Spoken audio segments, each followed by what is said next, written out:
Well, good afternoon, everyone. My name is David Tingstad. I'm the chair of the Business and Real Estate Group at Beresford booth, and I'll adjust my camera here as I see it's out of whack a little bit. Welcome to our weekly webinar. This time having to do with triggering evaluation methods and buy-sell agreements. I'm here with Caleb Tingstad as well, and we're going to have a little back and forth about when these things come into being and challenges and solutions for those challenges today. It's a very interesting topic, one that every business owner should be thoughtful about. Certainly their counsel should be as well.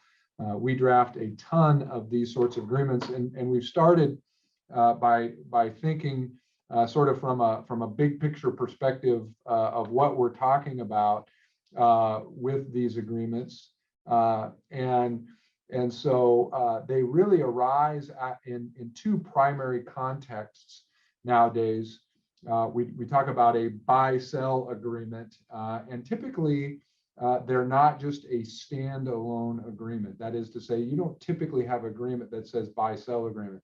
Typically, you have buy-sell provisions that are included, for example, in a shareholder agreement or in an LLC agreement among the owners. And I cannot stress how important it is to have such an agreement. And let's start from a corporate standpoint. If you're a shareholder in a corporation that's an operating entity that's closely held, maybe held by your family, that you should have a shareholder agreement first, because your stock is freely transferable.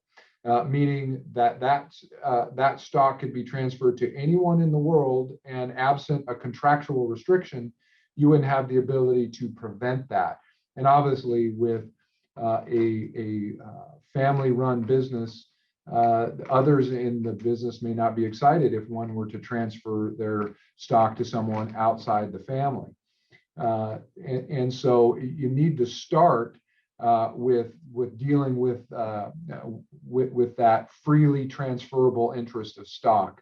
On the LLC side, LLCs are different, and first of all, they're different because our interest in an LLC are bifurcated, where with stock you have both the financial interest and the voting interest contained in a share of stock. That's not the way it works with an LLC interest. LLC interests, those are separated so that there is a management section, which is where voting occurs, and then there's the economic section. The management portion, unlike a share of stock, is not transferable by operational law. But our LLC Act and most LLC agreements provide that the economic rights in that LLC are freely transferable. So that's much more akin to a share of stock.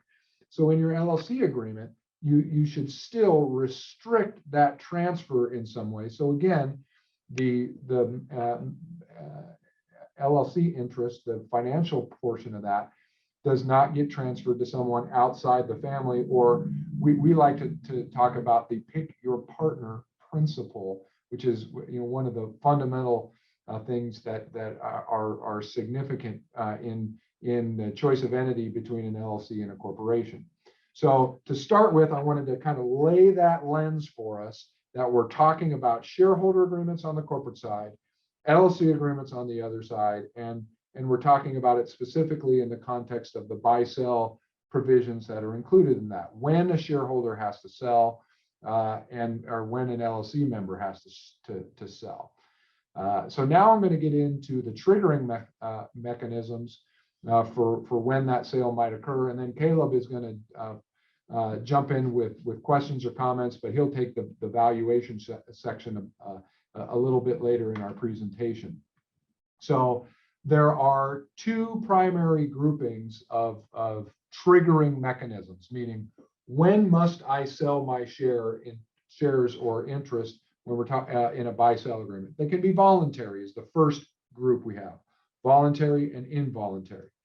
So a voluntary transfer where it goes, aha, I want to sell my shares, I want to sell my LLC interest because I've received an offer from someone, solicited, unsolicited. Somebody wants to buy my interest in this company.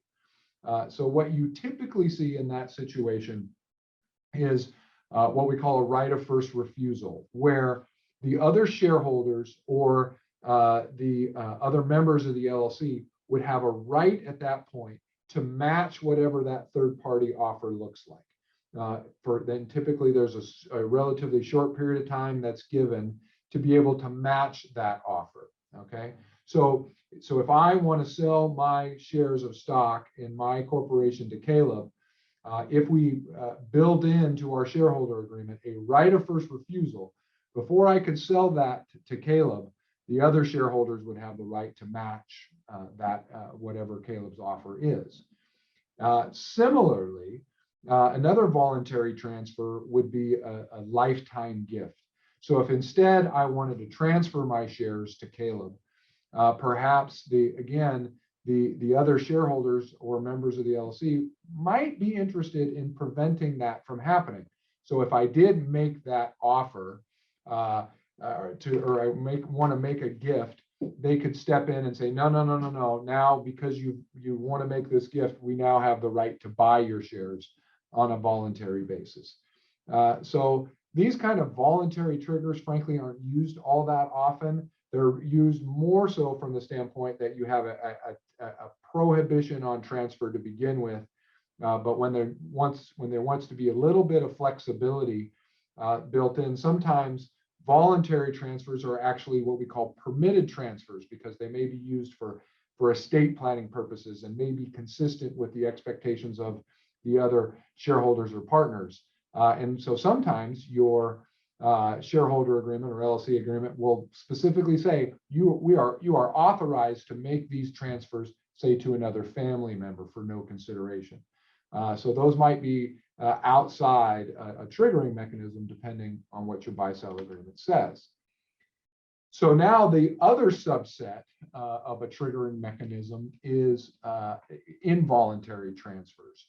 So you'll see those, for example, as the slide shows, death, disability, retirement. If somebody, one of the shareholders or members, should sue for dissolution, or termination of employment. I like to take those on individually, because most of the time what we see with closely held business owners is they fail to plan for these sort of involuntary events. And that failure can really harm the valuation or the compensation that should be due to a shareholder.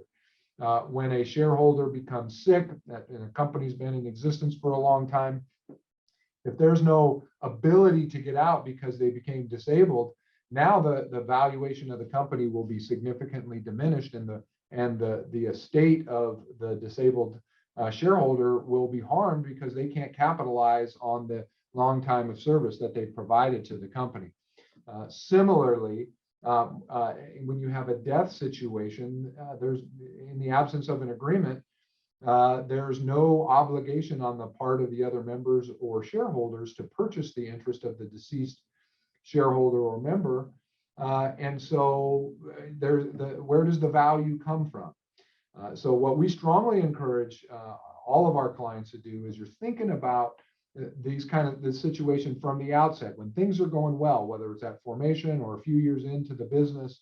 Hey, let's plan for these events because they will occur. Similarly, when you have a family-run business, you'll have situations where eventually a shareholder wants to retire, and because they're no longer involved in the day-to-day operations of the business, then it makes sense that they no longer be a shareholder, because now everyone's interests are not aligned. So retirement and how you define retirement, is retirement simply going to work somewhere else, or is it no, I'm done working, I'm 65, I'm not going to work anymore? You need some thoughtfulness needs to be put into that definition. And similarly, the termination of employment. If I'm working at the family-run business and I'm not performing well, and the other shareholders decide that I shouldn't be employed any longer, and so I'm fired for the same reasons as retirement, namely our interests are no longer aligned, I shouldn't be a shareholder, I should be forced to sell my shares or sell my interest in the LLC. And so those are typical, very typical involuntary triggers that require the purchase or sale of the interest.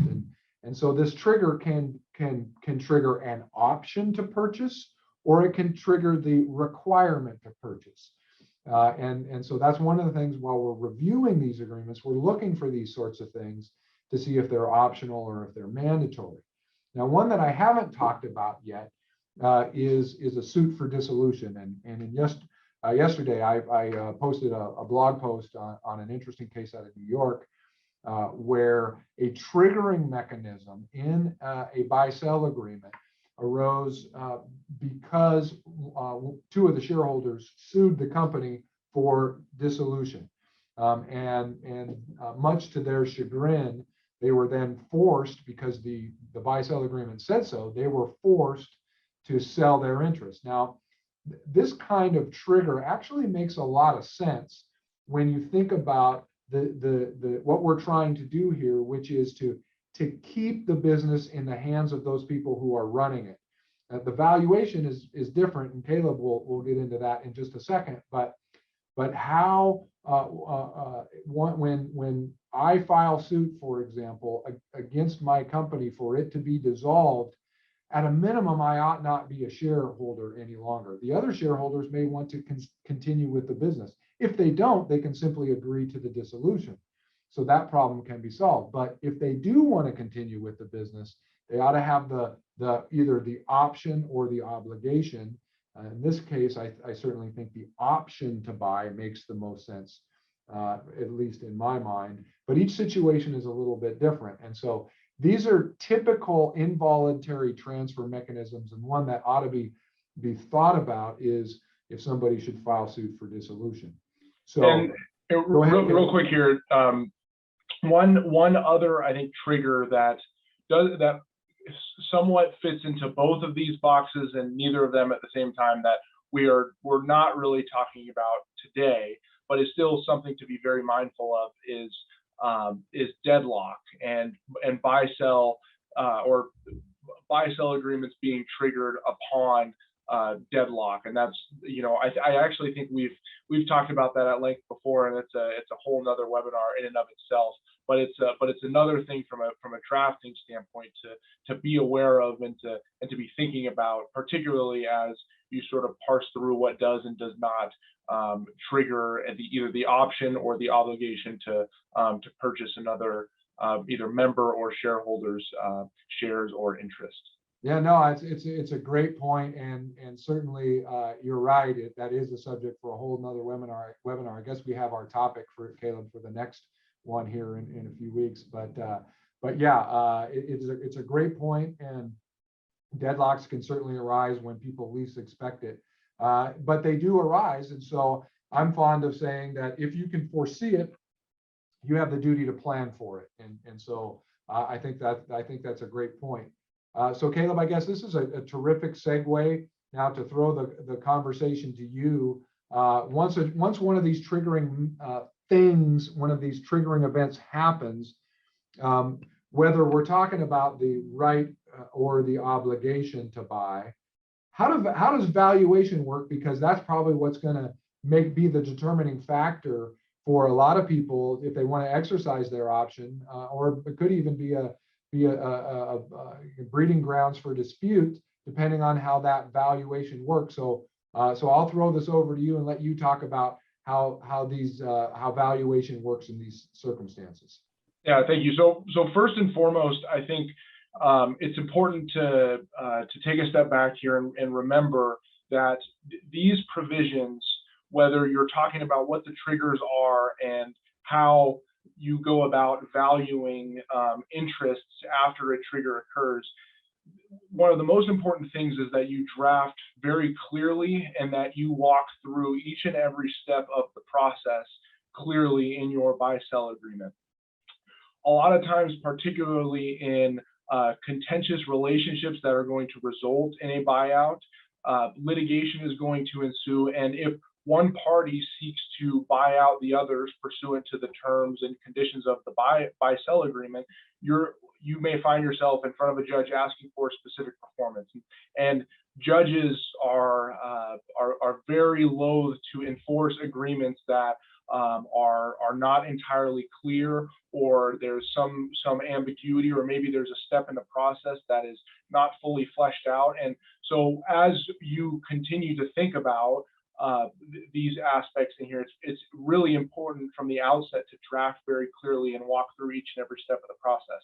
Now, as we get into the valuation here, there are generally we split the valuation into two separate categories, specifically because the circumstances surrounding the split, whether you're talking about a voluntary trigger or an involuntary trigger, can sort of determine which is best when parties come to us and are looking for us to put together buy-sell agreements. And so when you're talking about a voluntary, an event of voluntary transfer here that's going to trigger buy-sell, one of the first things we usually do is a right of first refusal, and that usually looks generally starts with the company, and then the rest of either the shareholders or the members having that right of first refusal to purchase at whatever terms and conditions are set by the third party. And this is, from a drafting standpoint, is another thing to be very specific about, is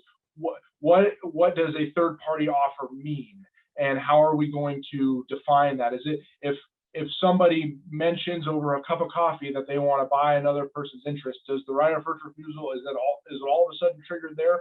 Do we need something in writing?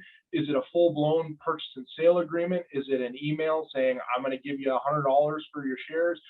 So that's something that is really important to be fleshed out here, particularly as you think about the right of first refusal option. And then another thing that we regularly see in involuntary triggers of buy-sell agreements is just a predetermined formula. Oftentimes, we like to put this just on a separate exhibit in the buy-sell agreement itself.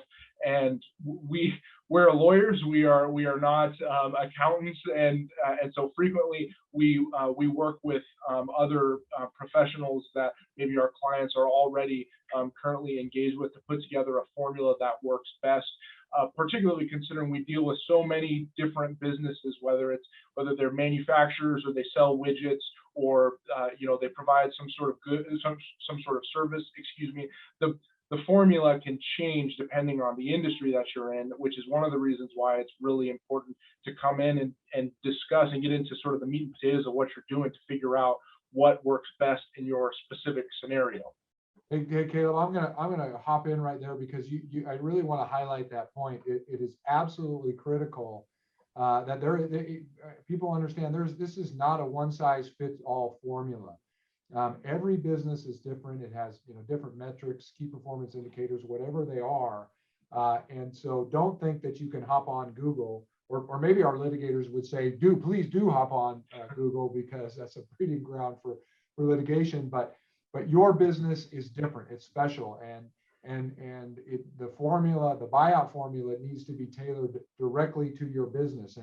And while Caleb's right, we're not accountants, but we deal with these sort of formula buyouts all the time. So whether you're talking about things like tying something to EBITDA or gross sales or net income, there's lots of different metrics. And why does that make sense in your businesses versus another? A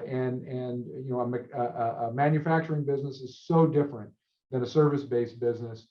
It's really, really critical that this really be, I'm going to use what I think is a magic word here. It's got to be bespoke to your business. And so don't just think you can, run out to the shoe store and get your shoes. No. You need to have somebody specially tailored, because your business is special. And so much of your individual net worth is tied up in your business. You need to be thoughtful about that valuation methodology. And this is a perfect spot to do it. So sorry, Caleb, I didn't mean to interrupt, but I did want to highlight.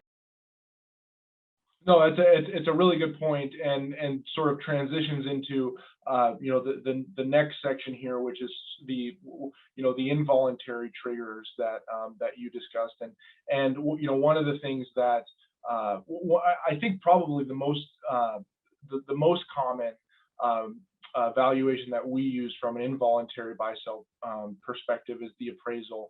And a lot of times this just simply involves the parties in the agreement naming an appraiser who is going to conduct an appraisal of the shares that were that are now subject to the buy-sell based on the involuntary trigger.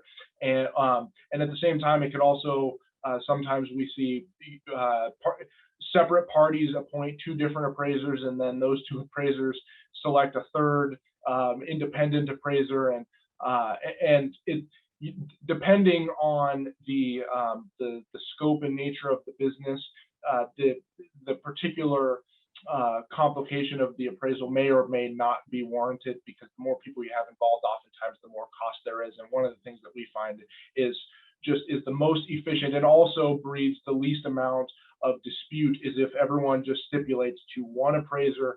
We're not going to challenge what that appraiser says. What the appraiser says is as good as gold, and we're going to go from there.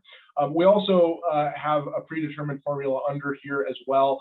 One thing that we frequently see with involuntary triggers is we may include a specific provision in the shareholder agreement or the LLC agreement that provides for the company to obtain insurance, and maybe on the death of a shareholder or a member, that insurance, perhaps like life insurance, will then pay for the deceased members or deceased shareholders' shares.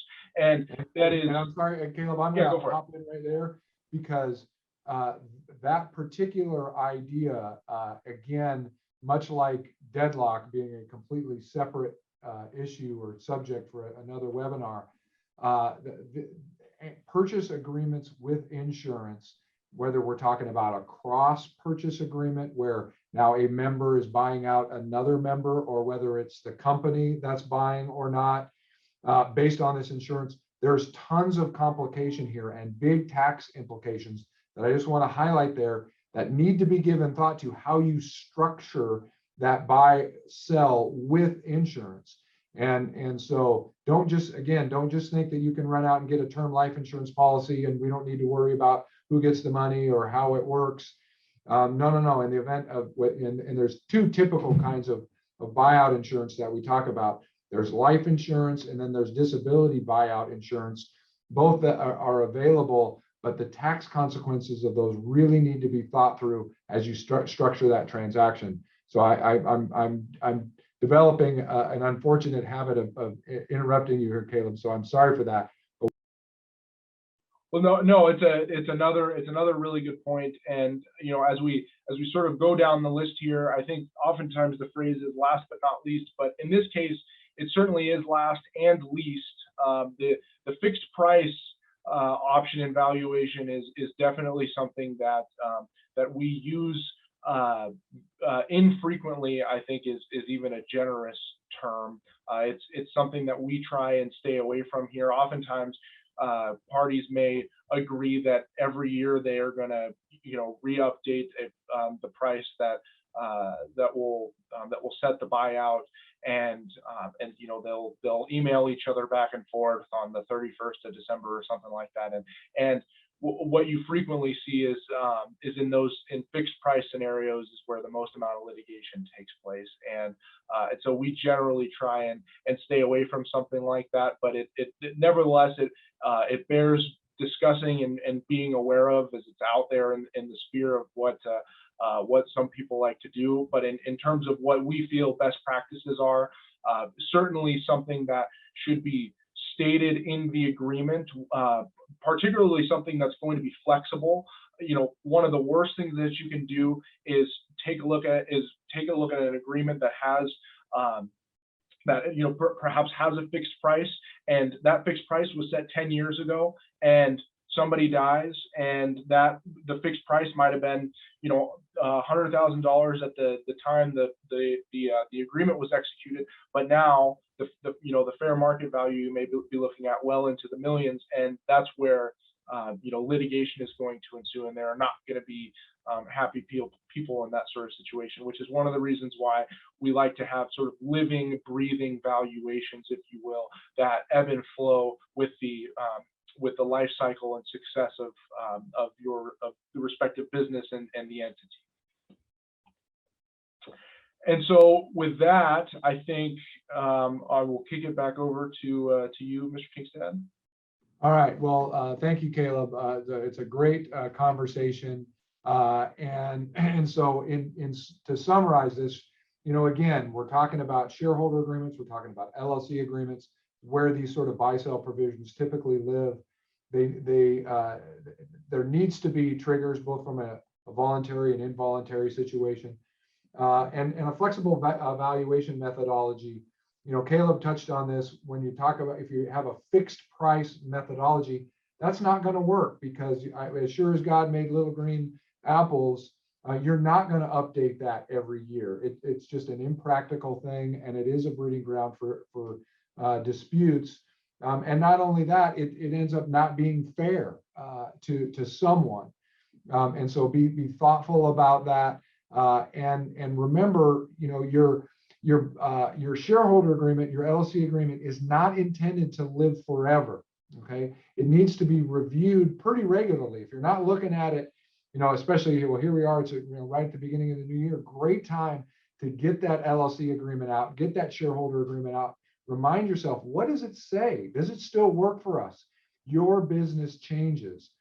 So certainly I would invite you all to give us a call. We're happy to take a look at your agreement if you have one. If you don't, we're happy to put one together for you.